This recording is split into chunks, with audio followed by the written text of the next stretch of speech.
Greater Hyderabad లో 3 రోజులుగా continue అవుతున్న వర్షాలు వరదలపై అధికారులు అప్రమత్తంగా ఉండాలని ఆదేశించారు మంత్రి పొన్నం ప్రభాకర్ గౌడ్. వచ్చే 3 రోజుల వరకు కూడా భారీ వర్షాలు కురిసే అవకాశం ఉందని వాతావరణ శాఖ చెబుతోందన్నారు. దీంతో అధికారులందరూ కూడా అప్రమత్తంగా ఉండాలని అన్నారు. లోతట్టు ప్రాంతాల్లో నివసిస్తున్న ప్రజలు ఇబ్బందులు ఫిర్యాదులు వస్తే వెంటనే స్పందించాలని ఆదేశించారు. సిటీలో వర్షాలు వరదలపై తీసుకోవాల్సిన జాగ్రత్త చర్యలపై సెక్రటేరియట్లో వివిధ శాఖల అధికారులతో మంత్రి పొన్నం ప్రభాకర్ టెలికాన్ఫరెన్స్ నిర్వహించారు. ప్రజలు ఫిర్యాదు చేసేందుకు టోల్ ఫ్రీ నంబర్లను టీవీలు సామాజిక మాధ్యమాల ద్వారా ప్రజలకు తెలిసేలాగా చేయాలని అన్నారు మంత్రి పొన్నం ప్రభాకర్. పునరావాస కేంద్రాల్లో అన్ని రకాల సౌకర్యాలు కల్పించాలని సూచించారు. రైల్వే అండర్ బ్రిడ్జీల వద్ద వాహనదారులు జాగ్రత్తగా వెళ్లేలాగా అక్కడ పోలీస్ సిబ్బందిని ఏర్పాటు చేయాలని తెలిపారు మంత్రి. భారీ వర్షం కురిసినప్పుడు వరద నీరు వెళ్లడానికి మ్యాన్ హోల్లు ప్రమాదాలు జరగకుండా అక్కడ జీహెచ్ఎంసీ సిబ్బంది నిరంతరం పర్యవేక్షించాలని సూచించారు మంత్రి.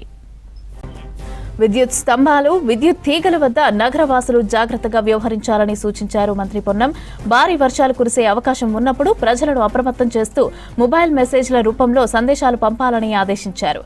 తీవ్రత అధికంగా ఉన్నప్పుడు అత్యవసరం అయితేనే బయటకు రావాలని ప్రజలకు విజ్ఞప్తి చేయాలని అధికారులకు సూచించారు పొన్నం.